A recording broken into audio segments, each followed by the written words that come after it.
Hey, what's up? It's CJ here. Welcome back to the podcast. I have my boy Rod here with me. You know, it's good to see you again. Good seeing you again Yeah, too, yeah, brother. yeah. Need to catch up since last time. We met last year. I feel like Summertime, right? summertime of last How year. the tattoo do? Hey, man, look, it's still looking good. Oh, okay. Still looking good. Okay. I need to come back and get me something new. Give me something new that's going, going to kind of bring this out a little bit more. Kids. I know we talked about that, right? Doing the whole portrait thing. Mm-hmm. So today we're gonna talk about your life, pretty much how you got into tattooing, Cool. and then we'll get into some hot topics and stuff like that. Sure. I think it'll be a good one. Yeah, I'm down.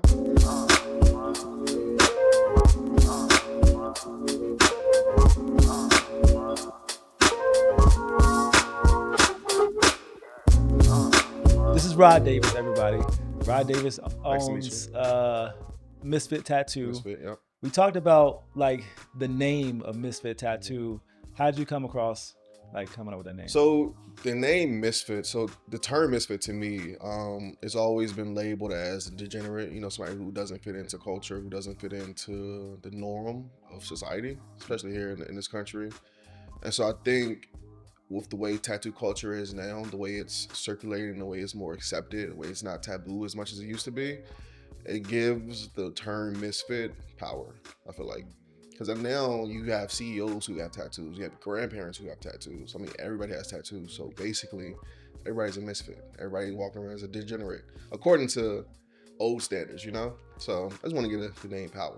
I think I would agree with that because I feel like, so for me, Mm-hmm. I grew up in church culture, Mhm. right? So like Christian family, body is a temple, Mhm. type Yep. thing. And so Yep. like, there was always a negative stigma looked at, towards tattooing, and honestly, I feel like that describes that Mhm. exactly. Yeah. So what about you? Like how did you get started in tattoo? Like how did that even come about? So me as well, I grew up in a heavy Christian household. My mom's Christian, grandfather heavy in the church, helped build the church. So like when I started getting tattooed in general, nobody in my family really had tattoos. I mean, you had like some people one-off tattoos, name here, name there. But like I'm walking around with a sleeve, like just feeling like the black sheep of the family. Yeah. But like tattoos in general has always like just caught my eyes. Growing up, you see Allen Iverson, you see athletes who had tattoos. LeBron James had to cover his tattoos. Like you grow around this culture and you grow up and you see like, damn, like all these black athletes, they have tattoos. Like it's prominent. It's like a way of self-expression. So it's just like seeing that and seeing me being an artistic person who I am, it just drew my eye towards it. So every time I see somebody, the first thing I look at is their tattoos. Even before I started tattooing, like I always just look at the person's tattoos first. What does this person's tattoo like say about them to you? So to me, a person's tattoo tells their story Mhm. in some kind of way. Because everybody they get tattoos at a certain point in their life to represent something. Like a lot of times, I'm not judging nobody. So a lot of younger kids, especially black kids, they get a lot of religious tattoos. Don't say they go to church, nothing, but they get religious tattoos. I have religious tattoos. I don't really go to church. But you just see these things, or you know like their story. Like they grew up in a heavy religious household. But you have people who get older, they want to get portraits of their kids, their grandparents, their parents. Like now they're more mature in a bigger headspace, so they want to get like whole full pieces where it's just not based around things they learned growing up. It's based around who they are as a person, like life experiences. Like if you have a dog that passed away, they get their dog tattooed on them. Like just things that it tells the story of a person without you actually having to ask questions. Yeah. I never looked at it that way. I mean, I always felt like a tattoo was very personal, but also very permanent. So anytime I went into like going into this one, I was like, well, let me get something that I know I'm not gonna want to go back on. You know what I'm saying? So that was one of the things that kept me from getting my first tattoo. Talk to me a little bit about your first tattoo. So And yeah. my first tattoo was this bad boy right here. Uh-huh. It was for I got a few months after I turned 18. My grandfather passed away on my like a week after my 18th birthday. Yeah. So after he was a big part of my life. So after he passed away, I just want to give him something to commemorate him. So I got this. It was an angel holding a boat with his name under it. Yeah. And he was big into boating, fishing, so it was just perfect tattoo. That's a huge tatettoo for like your first one. It's Yeah. like, yo, yeah, just get my whole Yeah, like, man. yeah. Yeah, after that, I walked around like this all day Yeah, long. yeah, yeah. Sleeve up. So like, okay, so you're Hmm. a portrait tattoo artist, right? I mean, Yes, yes. I don't I mean, like that's kind of like your thing, Yeah, right? yeah. Walk me through that because I mean, I think you have to be an artist to like want to do portraits, It's not just a, simple tattoo. So to me, I think the reason I got into portraits in general was my whole upbringing with tattooing. Like tattooing, I was all self-taught. Everything I learned was self-taught. From, I mean, everything, like line work, shading, everything I taught myself. So coming into that headspace where like I have to prove myself into, because Richmond is a heavy tattoo culture. Yeah. I mean, there's a million and one tattoo artists, so you really have to be like stand out, or otherwise you're just not gonna get any clients, you're not getting any work. I mean, it's like any other like corporate structure. You have to stand out, or otherwise you're gonna be just another crab in the barrel. So with that in mind, I came to the point where it's like, okay, what's the one thing that every tattoo artist can't do? Portraits. Yeah. So from that point, I started like teach myself faces, shadows, highlights, the way face structures are, like fucking jaw lines, like eyelids, everything. Like if you just start studying faces, it came second nature to me. So like now when I do a portrait, I come in, it's just second nature to me. Like I just know how a face is structured, so it helps Yeah. me. Yeah. Well, tell me about like, cause did you start on skin or did you start on paper? Like, was that And I like, start well as an artist. I started on paper, okay, so I started drawing. I used to paint before I started yeah, tattooing. I was heavy in acrylic painting. I did murals, drawing, portraits, everything. That translated to me tattooing because growing up, I always wanted to make an income, make a life out of being an artist. I just didn't know what aspect. I didn't start tattooing until I was 25. So from 18 to 25, like I was a lost soul kind of. But when I started tattooing, it was like, oh, this is it. This is what I want to do. yeah, And then I mean, it puts me in a very comforting headspace. So like just being able to give a person a portrait is like to me is the greatest gift. 'Cause especially if they lost somebody like a grandparent or a child, like you see them. Like for example, I had a client. It was this young girl. I'm not gonna say her name or nothing, but she lost her daughter. Her daughter was, I think, like a baby, like 3, 4 years old. And I was doing a portrait for her on her thigh, and the entire session she was just quiet. But like you can see the emotion in her face. And then the moment like I finished the tattoo, and the moment she went and looked in the mirror, like just tears flowing in her face. Like to me, that was like the ultimate like gratification for what I do. It shows you like what you do has a purpose. What you do moves people.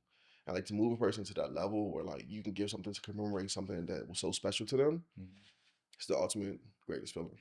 Yeah, I mean, so like, I feel like artists have to find their place in the world a lot of Mm-hmm. times, Mm-hmm. and like similar to you, I started off doing portraits Mm-hmm. on paper, a little bit of like paper mache. I was doing a little Mm-hmm. bit of everything, Yeah. right?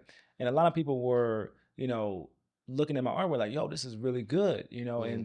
and so I transferred over to like photography and film. I did a little bit of film work, and then I kind of fell in love with that. But Mm-hmm. just like that, a lot of times my artwork, when you're doing like a wedding or Mm-hmm. something, and a family member passes away, and then the only thing they have video wise or photo wise is the pictures or images that you took, and they call you up, 5 or 10 years later, hey, do you still have those images or video? Mm-hmm.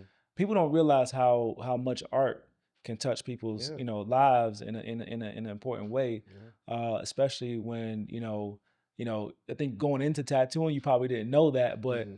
No, I didn't. I now didn't. you understand the importance of it, and how like art is like is truly needed Mm-hmm. in a society. It's not just all this other stuff that's needed. It's also an artist like yourself. Yeah. Art to me, art it shapes culture. Yeah. Like art like tells stories. If you think about times in the past, like 1800s, 1700s, people live off of paintings. Hmm. They see stuff in paintings and they think that's what life was like. So like if you see a tattoo, you think like this is what, like if you see artwork in general, you just think this is what life was like. So To me, like art is bigger than what people give it credit for. A quick little icebreaker. Mm. We'll talk about like what would you say? I mean, you have maybe hundreds of tattoos. Would you say? Hundreds is crazy. But I mean, I feel like that's like not an uh, uncommon number now. it's not an uncommon number. I would say I've lost track of how many tattoos I have. Yeah. What would you say is your least favorite or your worst tattoo that you My got? least favorite tattoo is the tattoo I did. The one you did on yourself. Yeah, I've done a lot of like dumb tattoos on Yeah, myself. just like messing around, Yeah, like well, teaching yeah, myself. yeah. So like this whole leg, my whole right leg is just a Yeah. bunch of bullshit. Would you would you would you go back and like change that No, or like? no. But It you, tells a story. yeah, yeah, It reminds me of where I came from.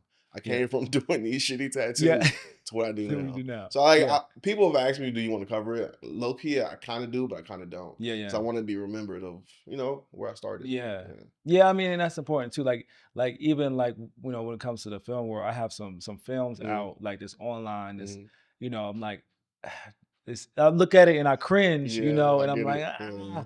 and I think that's important too because even even in my journey on like Mm, YouTube, right? My first videos that I made, mm, I would throw them away right now. mm, But like it's a story. It's telling the story of me as an artist, like mm, where I've come from and where I am now. And I think a lot of times without people seeing that mm, journey, mm, right? You kind of lose sight of like the fact that you have to start from somewhere very humble. mm. And so how do you share your stories now? Like are you sharing your stories and like how you're like creating and doing your artwork? I see a lot of images that Mhm, you put online, but mhm. like is there anything else that you're doing like to show like your story and what you're doing now? So me, I'm a very selfless person. I don't like telling stories about myself. I Mm-hmm. like telling stories about people around me. Mm, yeah, yeah. So to tell my own story is it takes a lot. So Mm-hmm. I don't think I've done anything to tell my story. I mean, I've sit on podcasts like this and Mm-hmm. talk to you to tell my story, but as far as like putting it out there, no, man. The only thing I worry about is staying humble and putting out good work. Yeah. That's all. Like to me, if you walk in humbleness, Mm-hmm. then everything else will follow. Mind you, I asked him to be on this, so like He asked me I had to this. reach out to him and be This like, actually a reschedule was supposed to do it in yeah, we were July, supposed but to do it it didn't last line up. year, So yeah. yeah. So I think I do. I think the first time I met you, I kind Mm, of felt that vibe, mm, like, and I usually gravitate towards people like that, mm, and I don't like to do things. And I told you before we yeah. started, I don't like to do things, just because I like to do stuff because I really genuinely like enjoy people Mm, and mm, I want to learn more about you and what you do. So a little bit about the business side mm, um, of tattooing. mm. Like you own this shop Yes. Yeah. and I mean you started this business kind of like was it on a whim? Was like how did like So when I first started tattooing, first off, first and foremost, I've always hated working for people. I've always hated having a boss. So I know I want to put myself in a position where I answer to nobody. yeah yeah And I just want to create a space where artists can come, artists feel welcome, artists can do their art, they can feel comfortable, and they can go home. Because that's what I always wanted as a tattoo artist, and that's what I always received at every shop that I was at before. I came in, I'd have to focus on nothing else. I just focused on my work, and I went home. So I wanted to yeah. create that space for more artists. And then, like, my dream has always been like I wanted to open a tattoo shop, especially Mhm. in Richmond. There's Yeah. never been that many black-owned tattoo shops, if any, really at all, that's been respected. Mhm. So I wanted to be one of the first. So I mean, even before I even wasn't even licensed, when I was still tattooing at my mom's house on my Mhm. bed, like that was always a Yeah. dream. Like I wanted to open my own shop. Yeah. So I mean, things started falling in place. Where it's like, okay, like this shit is really coming Yeah. together. Like it's really starting to form. And then I started getting a bigger following, and then came to a point where I'm looking at buildings now. I'm looking at equipment. I'm looking at LLCs, like just things Yeah. to just make everything come together. And I found this building, fell in love with it. It was in a perfect spot. I mean, I just wanted to create a safe space, bro. But that's really what it is. Yeah, I mean, when I walked into your shop for the first time, I was Mm-hmm. still unsure about, getting a tattoo. But when I cuz I think we talked about that on the whim. We were shooting the joint outside, and he was like, "Yo, come through," and you know, I think like me coming here and experiencing the vibe of the shop. I mean, you got Miles Davis on the wall, you got Prince on the wall. New Edition is up here. It feels very black to me. You know what I'm saying? And if I feel at home, you know what I'm saying? It feels like I'm at a barbershop where a lot of us, gained a lot of confidence in our lives growing up. And so like especially black men. So like coming in here, seeing, a group of black men tattooing, the vibes in here was right, smell good in here. Thank you. I didn't feel like I was coming in here about to make the worst decision of my life. Yeah, You know what I'm yeah. saying? And so like just the vibes of that, I think, I think you've done just what that Appreciate vision it, bro. is, you know what I'm saying? Yeah. And so, like, tell me about like the The business business side, aspect yeah. of it, right? Like, so, like, what are some of the pitfalls that you've had like going into the business, because it couldn't have been easy. So a lot of people want to start a tattoo shop, but the one thing I would tell you is don't start a tattoo shop thinking you're gonna make money off of the tattoo shop. I haven't made a cent off the shop, and I don't plan on it. Like my whole goal for the shop was open the shop, and any money that comes in, it stays in the shop. So that's why I'm expanding upstairs. That's why I'm getting new stuff, because everything that comes in is for the shop. Yeah. I don't want to benefit off of other people's art. So to me, I wanted it to be a safe space, bro. Like I just want artists to come and artists to love where they work Yeah. at. And I did want their clients to come in and feel comfortable, because tattoos give you a certain like boost of confidence. Yeah. Like if you get a tattoo, like every time you look in the mirror now, you're just looking at your shit every single Yeah. time. So people, they get tattoos based off of confidence. They get it as a form of expression, but after they leave with extra boost of confidence. So I wanted people to come in. I wanted them to feel comfortable. I wanted them to, listen to good music, be greeted by good people, have good customer service, like just have an overall good experience. Like I don't want you to come in, because tattoos is painful. I don't want you to come in experiencing pain on top of experiencing pain. You listen to such shit that you don't want to listen to. You listening to, I'm not bashing the music, but you Yeah. listen to headbanging Yeah. music. You listen to it. You have an artist who's being just straight up mean to you. Like that's not a comforting Yeah. experience. You don't Yeah. want to deal with that shit. So Yeah. I wanted to flip it. Make it Yeah. a welcoming experience. I wanted you to come in and feel like your grandma's house. Yeah. You know For what I'm sure. saying? Yeah. Like good smells, good Mhm. vibes, good music, just good Yeah, overall energy. I think it was I don't know if it was the lotion or something you had in the bathroom. I was like, yo, what is this? I was washing my hands. I'm like, yo, what this right here? Where do you get this from? Like, but this that vibe is really cool. Mm. And she can come on in here. Adora. Yeah. She could definitely come in. But like, yeah, just that vibe is Mhm. incredible. Yeah, you can come. You can come on in. I don't want to. Whatever you gotta do. Yeah. Oh, She's okay. shop manager. Nice to meet you. She's a princess shop manager. Yeah. Yeah. Nice to meet you. um. Yeah. No. I mean, so like the fact that you're opening up a spot, Mhm. and you're not trying to earn money off of people. Mhm. Like we need more people like you that Mhm. are willing to create a space, and just for the sake of creating a space, Yeah. right? Yeah. Like, and I don't think a lot of people get that. Even like for my art, a lot of times I want to do it because just for the sake of doing it, Mhm. and not for the sake of earning money off of people, or Mhm. or even like taking advantage of people's situation. You know what I'm saying? And so like creating a safe space like this where you're doing that, especially for black artists, Mhm. is incredible. Yeah. You know what I'm Well, saying? appreciate that. But like you're a CEO. You know what I'm saying? Nah, I'm not, You're a man. I'm CEO. not. I'm not. You I know what I'm don't feel like I saying? am. Like, I don't feel like I am. I'm just building something, bro. I'm yeah, building a situation. That's yeah, what I feel like. I'm building yeah. just a home. I feel like I don't feel like It's a business to me. It's just it feels like just feels like a second home to me. Yeah. No, I mean, I get that because it's My wife, she's a CEO. yeah. I'm just a manager. I just work here. Yeah. No, I mean, but keeping that mindset though, Mhm. I feel like it's something that keeps people hungry, right? Yeah. Like, Well, because like once you get to the if you get to the top of a situation and you start to relax and you kind of sit back, you kind of lose the love of like the reason why you started doing it in the first place.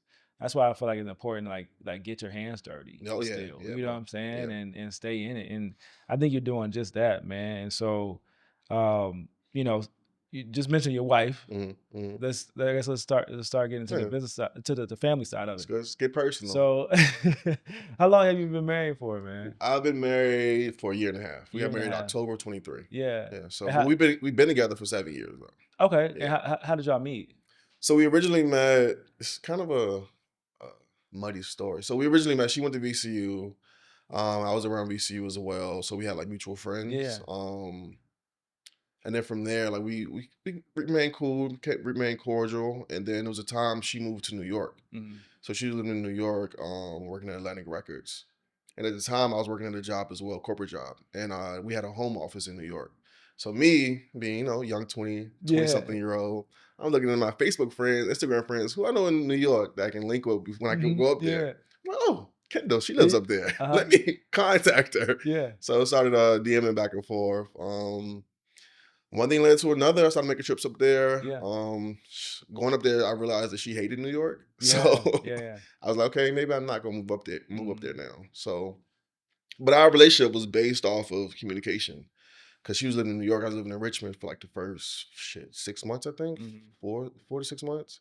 So I mean, communication, the foundation was so strong that she eventually moved down here. And once she moved down here, bro, it was just like, okay, my best friend's here. Like now, let's grow. Yeah. And like her being in my corner, bro, like I wouldn't be tattooing right now if it wasn't for her. Yeah. Like at the time we met, like I started tattooing before I met her, but I stopped for a while. Mhm. I was focusing on working just a full-time job, chasing that corporate hustle. Yeah. So when she came moved down here, she saw like how miserable I was at that job. She Mhm. saw how depressing I was, Yeah. how just in a bad mood I was, how anxiety was high just Mhm. from being in this corporate structure. So she pushed me to get back into tattooing. She bought me like one of my first real machines. Yeah. So when she brought me that machine, it was like, oh, shit, sky's the limit. Yeah. So from that point on, bro, like I just been grinding. Like the machine she brought me, she paid $600 for, right? Yeah. This was 4 years ago. I probably made easily $250,000 off that one machine. Yeah. And it's just from her buying me Yeah. one machine. So it's just, I think the power of having like a great partner Yeah. will turn you into a greater man. Dude, I can totally attest to that. I Mhm. mean, I think a lot of things that I've done in my life too, I Mhm. can accredit to my wife, Yeah. and I think people underestimate like just the power behind having someone who believes in you Yeah, and bro. believes in what you're capable of, and also be willing to do acts like that, Mhm. getting you something that is that meaningful to you, and being able to invest in Mhm. something, and it's just that kind of feeling of having someone invest in you like pushes you like to believe in Yeah. yourself a little bit Yeah, more. bro. Especially as a black man, I feel like having that support is monumental to your Hmm. self-esteem. It's Yeah. monumental to your ego. Like having somebody who believes in you Hmm. as a black man is crazy. Because Yeah. you walk through life so much and you have this chip in your shoulder, like, okay, nobody believes in me. I gotta prove myself. I gotta do this, I gotta do that. But Yeah. to have somebody that's at home is just comforting, just Hmm. nice and soft and just pushing you to be a better person Yeah. is unmatched, bro. That's incredible, Yeah. man. And so when you guys have you guys got together, got married, and now you have your son Yeah, who well. I think you just told me he's going to kindergarten Yeah, now. he's in kindergarten now. Yeah. Yeah, yeah. So So fatherhood, man. yeah. Fatherhood changed me as well. Like the moment that boy popped out, Yeah. like your whole, your It, mindset just changed. sweet. After your Yeah. first one, like it just you went to Yeah. grind mode, right? Dude. Yeah. I You got mean, mouth to feed. yeah, like it's a different feeling. I feel like people don't realize, the switch that kind of, turns Hmm. once you make that step into fatherhood. Yeah. Like it's no longer like just you. And I Hmm. think I think there are people who don't have that switch that Hmm. flips. Hmm. Hmm. But then, anyone who is, in a caring and loving relationship like you and your wife are, Hmm. and y'all, create something together, like Yeah. you're gonna want to be a part of that Yeah. child's life. Yeah. And I think it makes the bond between you and her more, Mm. more tighter, and then Hmm. also makes the bond between you and that child even tighter because like you're now living life not just for yourself, but for Yeah. someone else. Exactly, bro. Exactly. How has fatherhood treated you so far? It's it's humbled me, it's matured me, it's made me learn patience on a different level. Yeah. And I mean, you can use that throughout anything in life. Like learning patience with the child will make you learn patience in life in general. Like you walk around with a different sense of calmness because you know you've dealt with sleepless nights. You've dealt with getting 2 hours of sleep. You've dealt with crying nonstop. You've dealt with sore throats, fucking ear infections, everything. So like you feel like nothing can really phase you. So to go through that and to go through fatherhood, it's shaped me to the person I am today, Yeah. honestly. Yeah. And Yeah. you have what, 3, 4 I got now? 4. 4. Yeah. So So my you deep in look, you deep in, look, bro. my daughter's my youngest, so I got 3 boys, Mm, ahead of that. And I think people don't realize too that like one thing you just said mm, about like just like not having sleep. mm, Like you look at time differently once you realize like, okay, I can only do stuff mm, when my baby sleep. yep. And so like people around me who don't have kids, they just like walking around in la la land a lot of Mm, times. I'm mm. like, yo, I gotta if I'm not doing something, I need to get home. Right? I got it's time being wasted right now. What's up? What we doing? What are we doing? So Nah, I feel you. like it's a different like you look at your life and you look at your time Mm, and your energy a lot differently because you have something that you're living for and you're working yeah. for. I tell everybody who don't have kids, bro, like if you don't have kids, be patient to get kids because it's Mhm. gonna change your life. Like Yeah, if you feel selfish, get all that selfishness out of your system. yeah, So once that kid come, there's no more selfishness. Like yeah. you just everything you do is for this other human being. Now, do you feel as though uh as far as your son and your Mm, family goes, do you well, son, family, like business, like mm. how are you like balancing that and like is that a difficult like balancing act for you? Mentally, I feel like it is. You know, because I feel like as an artist, you have imposter syndrome. You Mhm, feel like that you could be doing more. mhm, So me personally, I feel that way sometimes, but at the end of the day, I know I balance it well. mhm. Like to me, I would take 1 tattoo a day, but no more than 2, because I want to make sure I'm home by at least 7 at the latest. Yeah. He gets out of school at 4 o'clock. Okay, that gives my wife 3 hours with him, and now he needs to see me before he goes to bed. So and I'll drop him off at school almost every single morning. Yeah. So I make sure that he sees me as much as he can every single day. And that work life balance is so Hmm. important, especially in these younger years. I told myself that I'm willing to take a pay cut Hmm. now Hmm. to be able to experience life with my children at a young age, so they can know and feel and understand that their father was in their life Yeah. and their fathers, Yeah. right. I want Yeah. them to feel that, right. And that's something that you can't get back, Nope. right. Like that Nope. time it will come and go, Yeah. and you can do more tattoos later, Oh yeah, right, bro. right. People they're not going nowhere. Yeah, you can do more tattoos Yeah. later, but you can't spend that time with your son, later, Yep. especially in these younger years where Yep. like, that bond is so important to like, Yeah. so it's good to hear that like you have the boundary Hmm. of like, I'm only doing a certain amount of tattoos. I know I could do more, Hmm. but like this is more important to me Yep. than And that. it helps when you enjoy going home to your family. Yeah, That's another bonus part. yeah, So yeah, I mean, if you ask somebody that works in the shop, as soon as I'm done tattooing, I'm out of I'm here. done. I'm done. I'm not Yeah. lollygagging around. I'm not going to get I ain't drinks or hanging nothing. around with I'm out of here. I'm going home. nobody. I'm going home and sitting on the sofa. Yeah. That's what I'm going to do. Look, I mean, that's an important part too. Is just like I honestly would rather be doing stuff with my kids, Oh yeah, like bro. whether it's fishing or whatever. Yeah. And honestly, it don't gotta be much. It's just, I just Like they just want to see they you. just want to see you. They That's just really want it. time. Yeah, they just want And time. I think a lot of people like think that like too, like, giving and things like Mhm. that you give to them is something they won't remember any of those things that you No. gave them. But they will remember that, when I was young, my dad dropped me off at school Mhm. pretty much every morning. Every morning he could, my Mhm. dad was dropping me off, Yeah. told me to have a good day, whatever it is. And then, I had the opportunity to see Yeah. him before I went to school. Yeah. So those are memories that they will keep and they will Mhm. remember.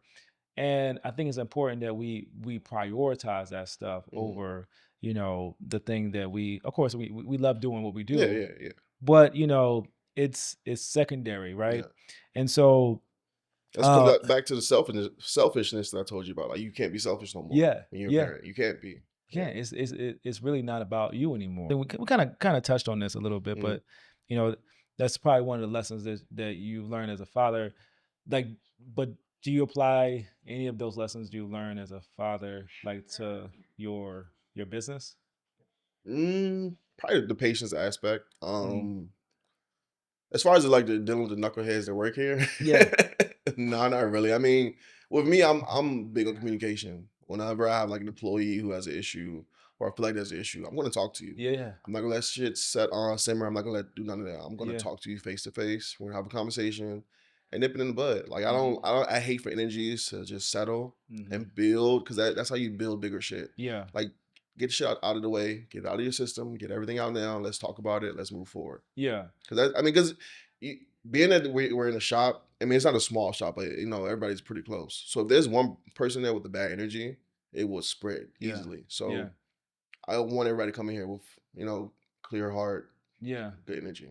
yeah. I think that's important because it's like, if you don't have, would you come off to me like, do you have ADHD? Are you? Undiagnosed. Yeah, I must say, like, so they say like neurodivergent Mm, people, mm, they feel energies a mm, lot more. mm, Like they're more hyper aware of mm. like the energies and the people's feeling around them, like Yeah, how people yeah, feel, yeah. I'm right? big on that, bro. I'm And big on that. so, like you're like, constantly kind of like checking to make Hmm. sure like, all the energies are good Yep, because yep. it's important to you that it comes off that way and everybody. And so I think, Sure, I might do have you ADHD. know, Shit. well, I don't know if it's There we go. I ADHD or got it. not, but it's like, I'm diagnosed. yeah. TJ said I got ADHD. Well, I have it, Oh, and okay. I, there's something that I'm like starting to understand a little bit more Mm, about myself, mm, I overanalyze a lot of things, and mm, I'm trying to, some things that like people don't care about mm, so mm, much, mm. I care about, too Tremendously, much. Yeah, yeah, yeah. and so, I'll, leave a situation, and then, Mm, I like to handle it just like you do, mm, right? mm. Let's talk about it. Let's talk face to face. Let's get it out in the open so we both understand where each other's coming from. A lot of that Exactly. stuff is just communication, Yeah. but it's like, you know, I feel like it's important for people to understand where I was coming from, and it's important for me to understand where you're coming from, Yep. and that way we can kind of just Come to a collaborate together and resolve, come to a Yeah, resolve. So yeah. I think that's important, but I think, for me, I'm starting to understand that about myself a Mm, little bit more. mhm. So when I hear that from you, I'm like, that kind of sounds like, what I deal with a little bit.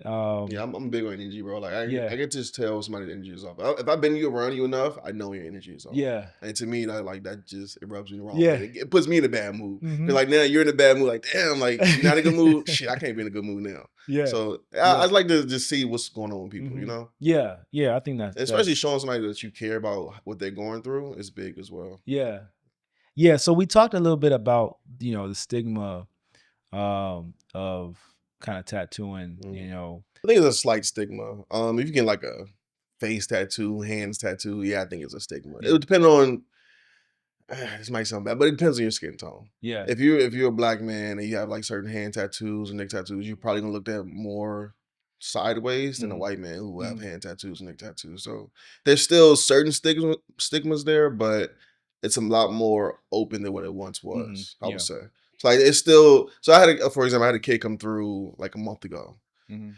I think he's like maybe 19. He's like, yo, I want to get this big shit on my neck. I'm like, Yeah. are you sure? And he's Yeah. like, nah, I think I want to get on my hand. I'm like, bro, like you're getting job killers. Like Yeah. that's what we call them in tattoo industry. Like you're getting job killers. Yeah. You're getting hand tattoos, neck tattoos. Like you are taking like the jobs you can get down Yeah. that diminishes so much. Yeah. So I think it's still a stigma in some way. But I think as a tattoo artist, you need to like look at your client and tell like are they ready for this lifestyle of what they about to get. Yeah. Like Yeah. if you come in with like no sleeves, like nothing for real, for like just little small tattoos, I'm not gonna do a neck tattoo on you. I'm Yeah. not gonna do a hand tattoo on you. Like you Mhm. need to get to a certain point where like you understand the ramifications of getting tattoos in certain places. Yeah. Yeah. Yeah. I I do like the neck joint now. They're doing the neck joint Mhm. and they're making the jawline look crazy. You know what I'm saying? But you get a neck tattoo like this all up here, you probably won't be getting a professional Yeah, physician. And but you're honestly saying that like, hey, like I'm gonna work for myself for the rest of my life. yeah, yeah. But on the flip side, I But do have like clients who are doctors, who are yeah, like surgeons, who are lawyers, who yeah, have full sleeves, yeah, but they don't go to the hands though. They don't mhm, go to the neck. It's like yeah, you have to keep it at a certain corporate standpoint, yeah, you know? yeah. I think there's definitely a decorum, there where you want to be in a position where you're able to hide it. You're able Hmm. to, what Hmm. I'm saying, just in case you step into a situation where you don't want to be viewed or looked at like that. But I also feel like in a way, Hmm. you're living somewhat of a double life here, You are, you are. Like you're, what I'm saying, you're a surgeon by day, you know, Tied the fuck up and at then night. you That's and then you out true. here on the beach, Yeah. and you just but I think it's a pretty cool situation to be in that you Hmm. can live and operate in both worlds. You know what I'm saying? Hmm. But Hmm. I think that also speaks to the fact that the stigma is kind of BS. You know Hmm. what I'm Oh saying? yeah, Like definitely yes. because it just because I have these tattoos doesn't mean I'm not a surgeon. Hmm. Doesn't mean I Hmm. don't have the qualifications to do what I need to do. But Um, it comes back to the standpoint of just people who are in charge. You know, those yeah. older generation people who just still look down on certain things. So Mhm. I think as time goes on, as our generation or generation before us gets a little ahead and more in control of things, Mhm. it'll subside a lot more. I got a couple topics here Okay. that I wanna bring up. One, celebrities with bad tattoos. Who do you think has The who the worst, worst? the worst tattoo celebrity, definitely Takashi 6ix9ine. He has the worst tattoos. You talking about the 6ix9ine Yeah, on he his has forehead? 6ix9ine everywhere Yeah, all over. yeah, yeah. That's That's horrible. crazy. Yeah, that's horrible. He Yeah, has the worst tattoos. that's crazy. Yeah. I will say I'm not a fan of what's his name? I think it's 21 Savage's joint. Join With the me. joint right here, because it kind of looked like a unibrow, you know what I'm Yeah, yeah. saying? But it kind of throws me off every time. What about like parents? Like, do you feel like they should allow their kids to have tattoos? Like, in what age? Mm, What? Matter of fact, you have a son, yeah. so what So age would you? it's a hard question. It's just like if my son came to me at 16 and he was like, "Yo, dad, I want this tattoo," and it was a good idea, I would let him. Yeah, But if he was like coming to me, like, I want some dumb shit, like I want money signs or like I want like a yeah. money roll, right? Like, no, you're not doing that. No. So a good idea for you would be like something meaningful, something that Yeah, like meaningful to yourself, expressive of yourself, just mhm. not know shit just to get tattooed. Yeah, Yeah, just to put something equal. yeah. My son asked me, this is my son Carter. He's my Mm, youngest son. He's mm, 9 years old. mm. He's like, Dad, I think I'm ready to get a tattoo. Damn. You know what you should do? You should get the temporary sleeve tattoo. But see, this is what happened. So like, I think we was at a game or something, and Mm, then one of his friends had one of those on, mm. and he's like, "Yo, that joint cool." And it's like, bruh, like I'm looking at the parent like, why you even bring your son over here with that? Like, you know what I'm saying? Like, and you got my son looking at your son like he You just buy a cool. little temporary joint. It'd be Yeah. easy. So, what about AI? AI in the future of tattooing. Do you I don't see think. AI affecting No, I tattooing don't at see it all? affecting tattooing. Mhm. There's no way that AI can make creativity. Mhm. So I feel like creative jobs like AI, I mean creative jobs like tattooing, painter, stuff like that, you Yeah. can't mimic that stuff. Yeah. I do think that you can use AI in a beneficial way though. Mm. So like, if you want to get like a reference for a lion or just a different kind of face, of Yeah. course I'm open to people using AI. Yeah. But as far as like when it comes to doing the entire process for you, I don't think that'll ever be possible. And if it is possible, it'll be very apparent that it's AI. Yeah. Yeah. I think a lot of the AI that I've seen is not good. Yeah. Like it's just like that you tell, You can tell. Yep. the difference between creative Yeah. expression and AI. And what about patchwork tattoos? Um, is it lazy, creative? If it's done right, it's creative. Mm. I'm actually a fan of Can you give me a ticket? Oh, there. See, this is why you gotta be watching out in Richmond. He checking everybody's I'm not joint. checking everybody's joint.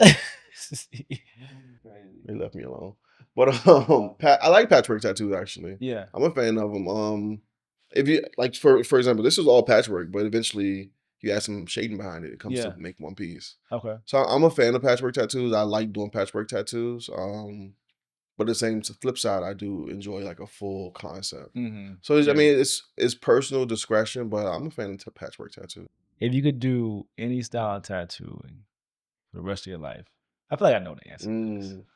No, it wouldn't be portraits. No, No, it wouldn't be really. portraits. It would probably be if once I learn it and get good at it, I would say probably Japanese traditional. Oh wow. Okay. Yeah, Yeah. like this style. Yeah. I love Japanese traditional. What about it?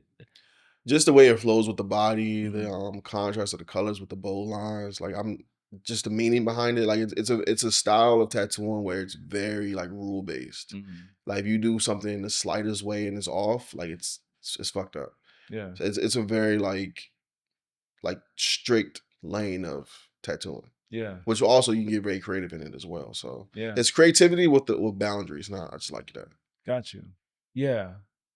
It's dope. So how do you have one tattoo like that or multiple like So I that? just have the one full sleeve. Okay. Yeah, That's what's up. yeah. What's next for you and what's next for Misfit Tattoo?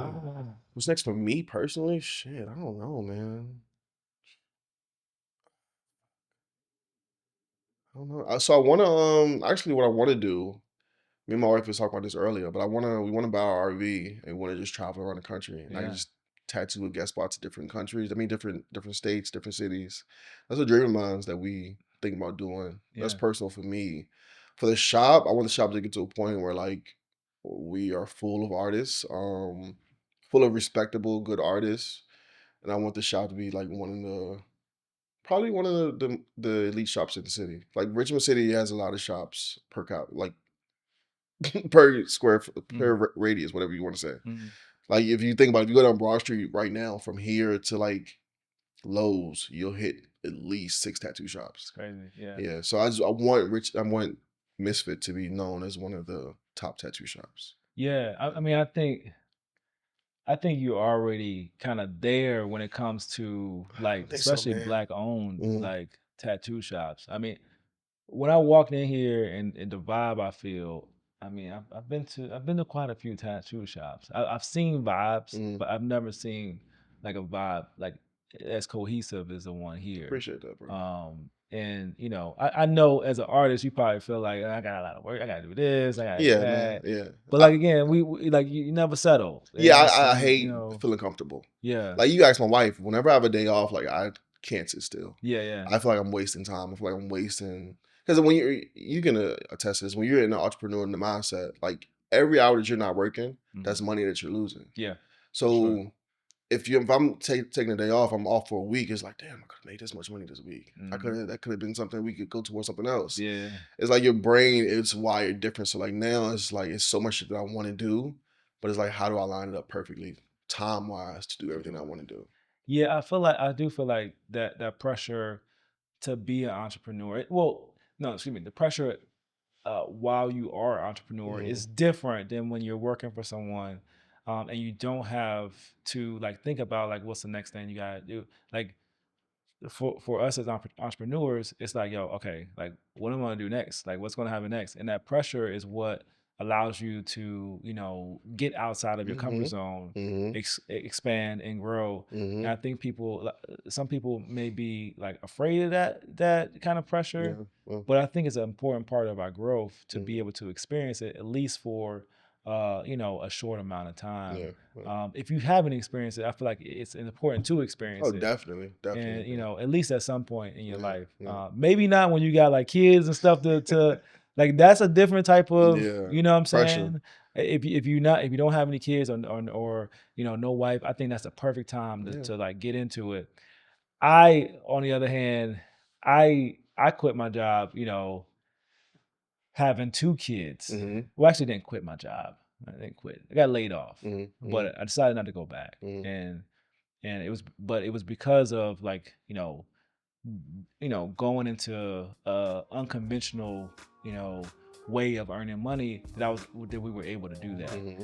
And so Nah, man. I appreciate you. I Of really course, wish the brother. best for you and your What's best for you family. too, man. I'm gonna stay in touch. I'm Of coming course. back to get Maybe we my get those my portraits my, done. my portrait done. You know what I'm saying? So I'm gonna have to schedule that soon. All You right. know, brother. Appreciate it. Of course, man. Yep. Appreciate you.